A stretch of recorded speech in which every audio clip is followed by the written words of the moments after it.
జగన్మోహన్ రెడ్డి ఏ సవాల్ని స్వీకరించేటటువంటి పరిస్థితుల్లో లేడు. చంద్రబాబు నాయుడు గారి సంక్షేమం మీద కానీ, ఈ రాష్ట్ర అభివృద్ధి మీద కానీ, చంద్రబాబు నాయుడు గారు చేసినటువంటి సంక్షేమం గురించి మాట్లాడటానికి కానీ, అభివృద్ధి గురించి చర్చించడానికి కానీ ఛాలెంజ్ విసిరి ఇప్పటికి 3 రోజులు అవుతున్నప్పటికీ జగన్మోహన్ రెడ్డి రాకపోవడం చూస్తూ ఉంటే అసత్యాలని ప్రజల ముందు ఏ విధంగా నిస్సిగ్గుగా ప్రకటిస్తూ ఉన్నటువంటి పరిస్థితి మనం చూస్తూ ఉన్నాం. ఎన్నికల ముందు అనేక హామీలు ఇవ్వటం, ఆ హామీల అమలు అనేది అవగాహన లేకుండా చేశానని చెప్పుకునే పరిస్థితి చూస్తూ ఉంటే, ముఖ్యమంత్రి అభ్యర్థిగా ఉన్నటువంటి వ్యక్తి సిపిఎస్ను వారంలో రద్దు చేస్తానని చెప్పి దాని మీద అవగాహన లేదు, ఎంత ఖర్చు అవుతుందో తెలియదు, సిపిఎస్ రద్దు చేయలేనని పెద్ద ఎత్తున సిపిఎస్ ఉద్యోగులను మోసం చేసి అధికారంలోకి వచ్చినటువంటి పరిస్థితి మనందరం చూసాం. దాంతోపాటుగా జగన్మోహన్ రెడ్డి ఈరోజు సంక్షేమం అంటేనే జగన్మోహన్ రెడ్డి అని చెప్పుకొని కళ్ళబొల్లి కబుర్లు. ఎందుకంటే 3.5 సంవత్సరాలు గడుస్తున్నా పెళ్లి కానుక అనేది ఇవ్వనటువంటి పరిస్థితి.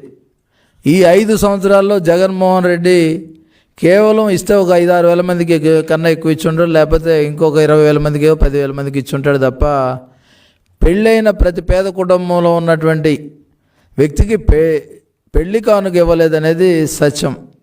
దాంతోపాటు బడుగులు, పేదలు, బడుగు బలహీన వర్గాలకు సంబంధించినటువంటి అనేక సంక్షేమ కార్యక్రమాలు, 120 పథకాలు బలహీన వర్గాలకు సంబంధించి, దళితులకు సంబంధించి 27 పథకాలు ఈ రోజుకి రద్దు చేసి వాళ్ళకనే ఏ సంక్షేమ కార్యక్రమం అందకుండా చేసి పెత్తందారికేనో పేదవాడికి మధ్య పోటీ అని గొప్పలు చెప్తా ఉన్నాడు.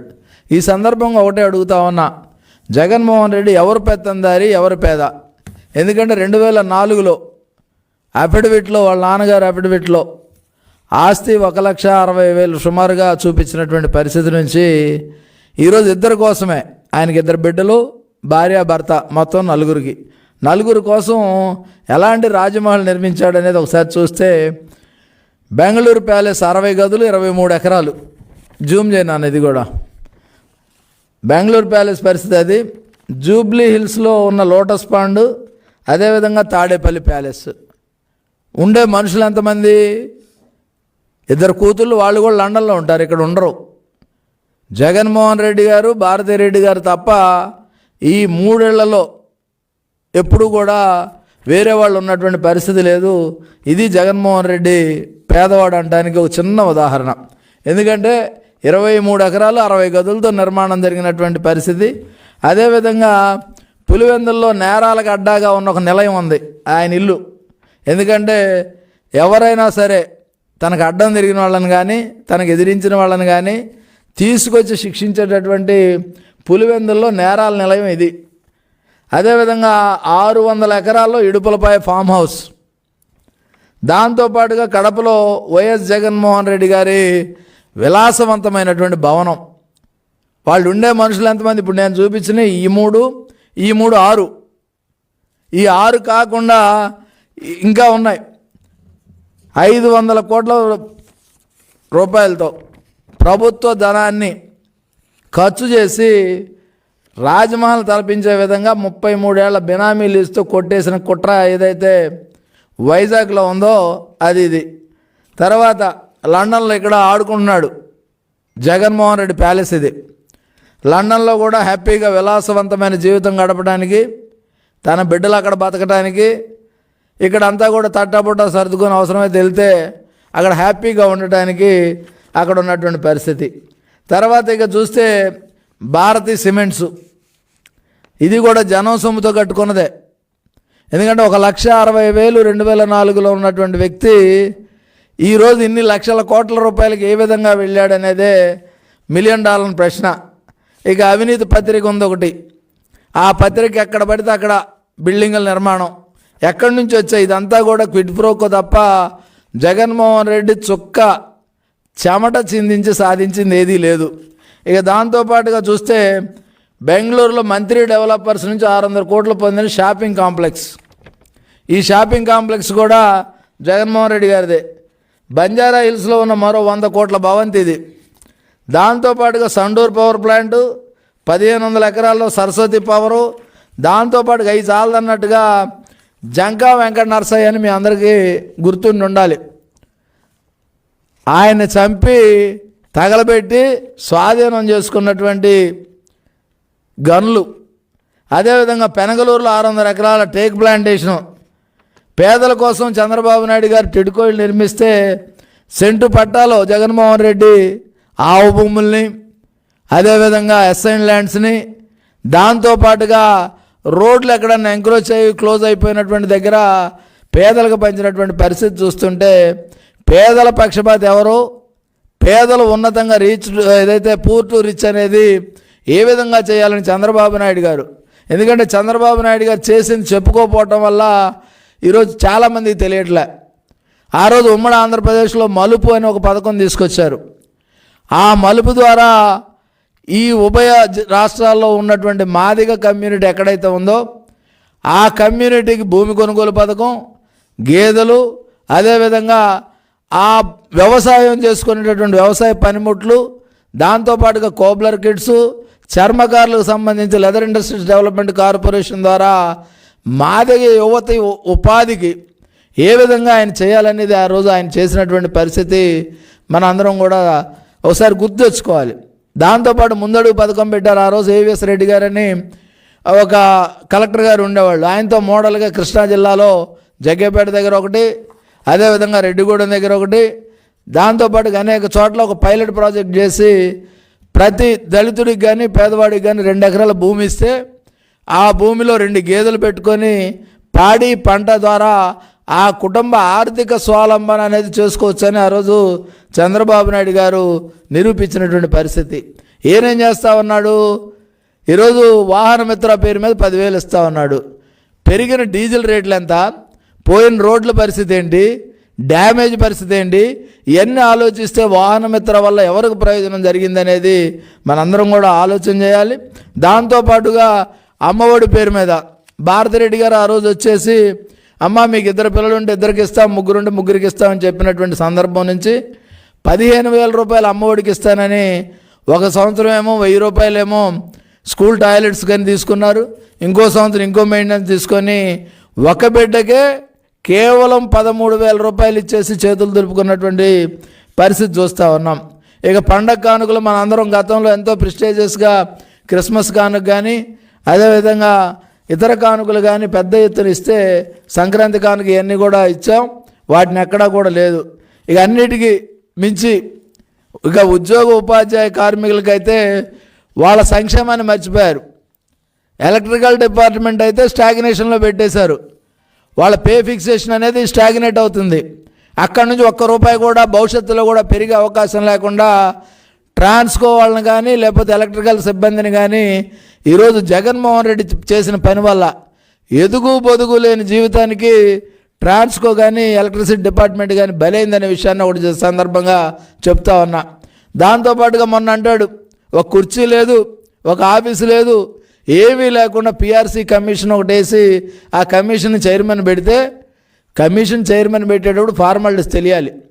పిఆర్సీ వేసే సందర్భంలో ఐఆర్ ఏమైనా ప్రకటించావా లేదా, ఈ రోజుకున్న డిఏల బాకీ ఏంటి, ఆ బకాయిలు ఎందుకు చెల్లించట్లేదు, ఒక పక్క సిపిఎస్ ఉద్యోగులకు సంబంధించి వాళ్ళని బురిడి కొట్టించేసి ఏదైతే గవర్నమెంట్ పెన్షన్ స్కీమ్ అని పెట్టేసి వాళ్ళని చేసావు. అదేవిధంగా ఇంకో పక్క చూస్తే ఏ అభివృద్ధి సంక్షేమ కార్యక్రమాలు, ఎందుకంటే గొప్ప చెప్తుంటారు నాడు నేడు, అదొక విఫల ప్రయోగం. నాడు నేడు చేశారు, ఎవరి లబ్ధి కోసం ఏ స్కూల్ బాగు చేశారనేది ఒకసారి ఆలోచన చేస్తే ఎక్కడా కూడా పిల్లలు లేకుండా న్యూ ఎడ్యుకేషన్ పాలసీ ఒకటి తీసుకొచ్చి నూతన విద్యా విధానం 29 రాష్ట్రాల్లో ఏ రాష్ట్రం అమలు చేయనటువంటి నూతన విద్యా విధానాన్ని ఈరోజు జగన్మోహన్ రెడ్డి ఆంధ్రప్రదేశ్లో ప్రవేశపెట్టి ఆ నూతన విద్యా విధానం పేరుతో మెర్జింగ్ స్కూల్స్ పెట్టి ఆ మెర్జింగ్స్ ద్వారా విద్యార్థులని పాఠశాలకు దూరం చేసి ఒకప్పుడు బడి బయట ఉండే పిల్లలు ఈరోజు ఊరు బయట ఉండాల్సినటువంటి పరిస్థితికి జగన్మోహన్ రెడ్డి తీసుకొస్తే నేను మన శ్రీకాకుళం పర్యటనలో చూసా. శ్రీకాకుళంలో 4 పిల్లలు ఒక టీచర్కి వచ్చారు.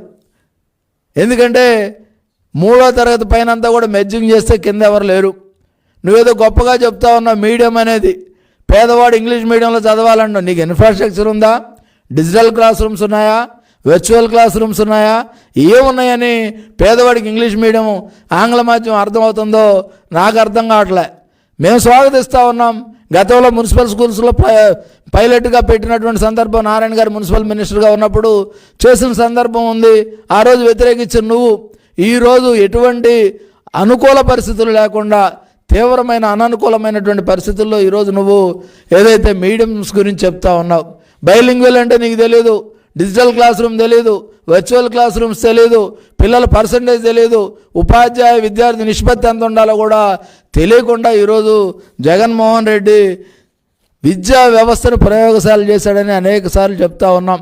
ఈరోజు ఆయన సంక్షేమం ఏంటాయా అంటే ఎవరైతే అవినాష్ రెడ్డి బయట తిరగటం, బాబాయ్ గొడ్డల పోటు, అదేవిధంగా నేను కోర్టుకు రాలేనని కోడికత్తి సీన్ని 5 సంవత్సరాలు జైల్లో పెడతాం.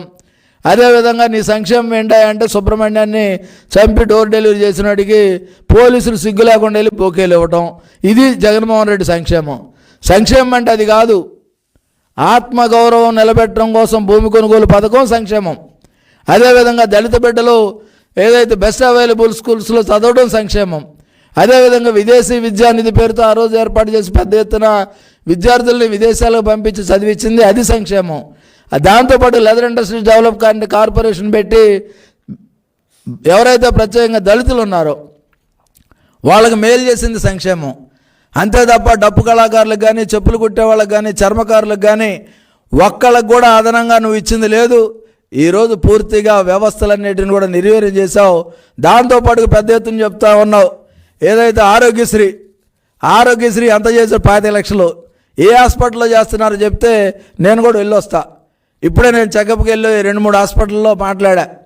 ఎక్కడ ఆరోగ్యశ్రీ సంబంధం మేము చేయలేము, మాకు బకాయిలు ఇవ్వలేదు అనేసి మొత్తుకుంటా ఉంటే, అదేవిధంగా ప్రజల ఆరోగ్యం ఫండంగా పెట్టి చేస్తూ ఉన్నావు, అది సంక్షేమం అని అడుగుతూ ఉన్నాం. ఈ సందర్భంగా ఒకటే చెప్తా ఉన్నాం, ఎప్పటికైనా సరే నువ్వైనా చర్చకి రా, లేదా నీ తాబేదారులన్నా పంపించు, నేను వస్తా చర్చకి. చంద్రబాబు నాయుడు గారి దాకా అక్కర్లే, నేను చర్చకు సిద్ధంగా ఉన్నా. మీ మంత్రులు పంపుతావా, మీ వెల్ఫేర్ మంత్రిని పంపుతావా, లేకపోతే మీ గుంటూరులో ఉన్న మంత్రిని పంపుతావా, లేకపోతే గుంటూరులో ఏదైతే ప్రత్యేకంగా ఈరోజు వాంతులు విరోచనాలతో ప్రజలు చనిపోతూ ఉన్నారు దాని గురించి మాట్లాడు. మున్సిపల్ శాఖ మంత్రిని పంపుతావా, ఎవరిని పంపుతావో పంపు. ఈరోజు తెలుగుదేశం పార్టీ చేసినటువంటి సంక్షేమం, నువ్వు చేసినటువంటి ద్రోహం, ఈ రెండు కూడా చెప్తాం. పేటెంట్ ఏదన్నా సంక్షేమం గురించి కానీ అభివృద్ధి గురించి కానీ రాబోయే తరాలు మాట్లాడుకునేది ఒక చంద్రబాబు నాయుడు గారి అభివృద్ధి సంక్షేమం తప్ప నీది కాదనే విషయం ప్రజలకు తెలుసు. ఖచ్చితంగా ప్రజలు తెలుసుకొని నీకు బుద్ధి చెప్పబోతున్నారనే విషయాన్ని జగన్మోహన్ రెడ్డికి సందర్భంగా తెలియజేస్తూ ఉన్నాం.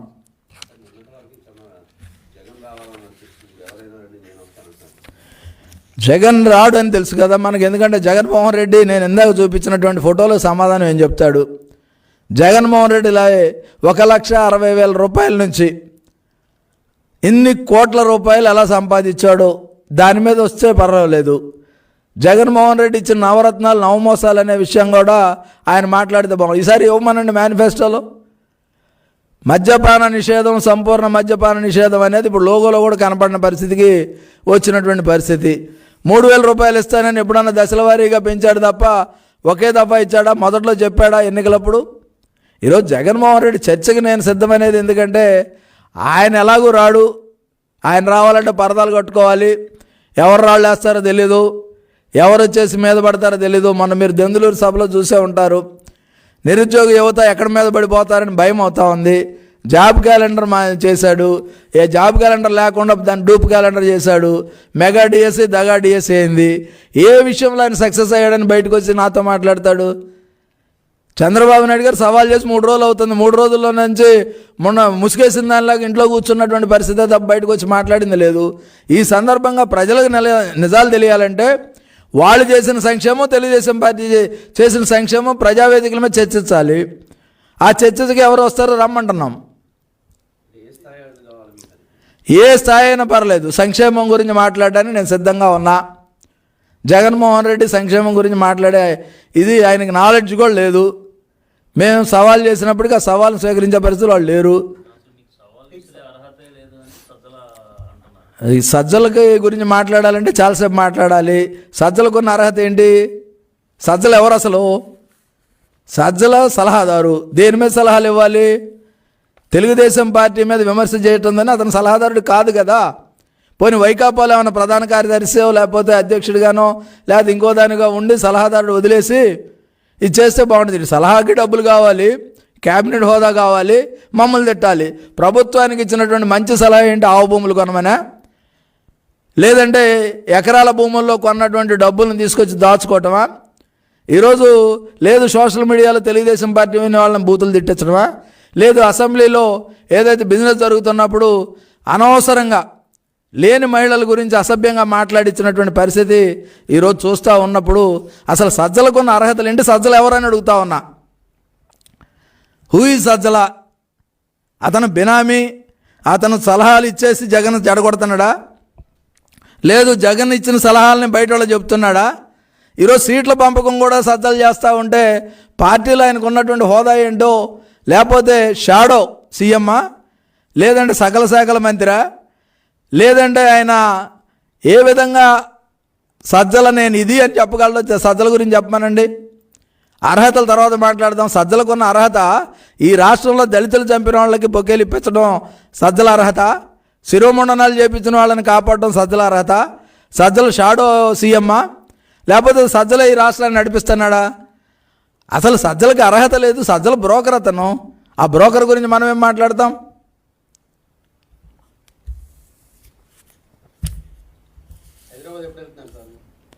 సార్ ఎప్పుడు పిలిస్తే అప్పుడు.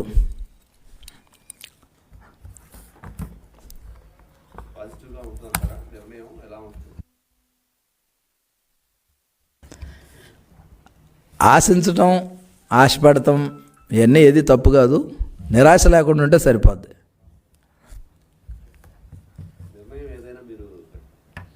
చంద్రబాబు నాయుడు గారు ఈ రాష్ట్రానికి కావాలి, ముఖ్యమంత్రిగా గెలవాలి, తెలుగుదేశం పార్టీ రావాలనే కాన్సెప్ట్ తప్ప ఎక్కడో మారుమూలలో చిన్న ఉద్యోగం చేసుకున్నాను తీసుకొచ్చి ఈ స్థాయిలో పెట్టిన తర్వాత నేనేం కావాలని డిమాండ్ చేయటం అది మూర్ఖత్వం అవుద్ది. అది డ్రామా కంటిన్యూస్. ఎందుకంటే కమలాసన్ కమలాసన్ నొట్టి పెట్టల. రేపు మళ్ళీ అదే షర్మిల గారి దగ్గరికి ఎందుకు చెడిపోయిందో ఆయన చెప్పాలి. మళ్ళీ అసలు జగన్మోహన్ రెడ్డి గారి దగ్గరికి ఎందుకు వచ్చాడో ఆయనే చెప్పాలి. అసలు ఇదంతా కూడా మొదట్లోనే ఆయన వెళ్ళేటప్పుడే ఇది డ్రామా అని అందరికీ తెలుసు. ఆ డ్రామాని సుసంపన్నమైన సుభిక్షమైనటువంటి ప్రాంతంలో అప్రతిహతంగా కొనసాగిస్తూ ఉన్నాడు. సాధారణంగా డ్రామాలు కానీ సత్యహరిచంద్ర ఇవన్నీ కూడా ఎక్కడ బాగుంటాయంటే మేము పల్నాడు లేకపోతే ఈ గుంటూరు జిల్లాల్లో బాగుంటాయని మేము చిన్నప్పుడు చదువుకునేటప్పుడు అనుకునేవాళ్ళం. ఇప్పుడు ఈ రాజకీయ డ్రామాలకు వేదికగా కమలాసనం ముఖ్య నాయకుడిగా పాత్ర పోషిస్తూ ఉన్నాడు. కంటిన్యూ చేయమనండి.